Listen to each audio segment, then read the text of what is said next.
श्री स्वामी समर्थ। अधिक मासाला धोंड्याचा महिना का म्हणतात बरं? यामागचं काय कारण आहे हे तुम्हाला माहीत आहे का? चला तर मग आजच्या व्हिडिओमध्ये आपण ते पाहूया। व्हिडिओ शेवटपर्यंत नक्की पहा। अधिक मासाला धोंड्याचा महिना का म्हणतात? या महिन्यात शुभकार्य का केली जात नाहीत? तर अधिक मासाला धोंड्याचा महिना देखील म्हणतात। तसेच या महिन्याला पुरुषोत्तम मास असे देखील बोलले जाते। वर्षातील हा वाढीव महिना असल्याने याला अधिक मास असे म्हटले जाते। हा महिना धार्मिकदृष्ट्या महत्त्वाचा मानला जातो। मात्र या महिन्याला धोंडा म्हणजेच दगडाचे नाव का दिले आहे ते या व्हिडिओमध्ये आपण जाणून घेऊया। अधिक मास हा महिना दर 3 वर्षांनी येतो। अधिक मासाला धोंड्याचा महिना देखील म्हणतात। तसेच या महिन्याला पुरुषोत्तम मास असे देखील बोलले जाते। वर्षातील हा वाढीव महिना असल्याने याला अधिक मास असे म्हटले जाते। हा महिना धार्मिकदृष्ट्या महत्त्वाचा मानला जातो। या महिन्याला धोंड्याचा महिना का म्हणतात ते पाहूया।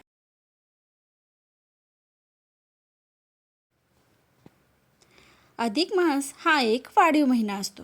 हा महिना जवळपास 33 दिवसांचा असतो। वर्षात एकूण 12 महिने असतात। मात्र अधिक मासात एक महिना वाढीव असल्याने त्या वर्षात 13 महिने येतात। याला खगोलीय कारण असते। सौरवर्षात 365 दिवस येतात तर चंद्रवर्षात 354 दिवस असतात। या वर्षातील फरक हा 11 दिवसांचा असतो। 3 वर्षे झाल्यानंतर 33 दिवसांचा फरक येतो। याला एक वाढीव महिना गणला जाऊन अधिक मास दर 3 वर्षांनी येतो।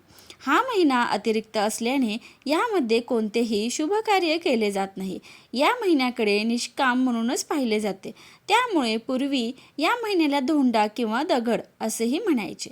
अधिक मासाला पुरुषोत्तम महिना का म्हटले जाते? अधिक मास हा महिना अतिरिक्त महिना असल्याने या महिन्यात कोणतीही शुभ कार्य केली जात नव्हती। हा महिना अशुभ मानला जायचा। याला दगड म्हणजे धोंड्याचा महिना म्हणायचे। मात्र भगवान विष्णूंनी या महिन्याचे दायित्व स्वीकारले व या महिन्याला आपले नाव दिले। भगवान विष्णूंच्या पुरुषोत्तम या नावाने हा महिना ओळखू लागला। त्यामुळे या महिन्यात धार्मिक कार्य, पूजा, पाठसाधना, अन्नदान, वस्त्रदान, दीपदान केली जातात।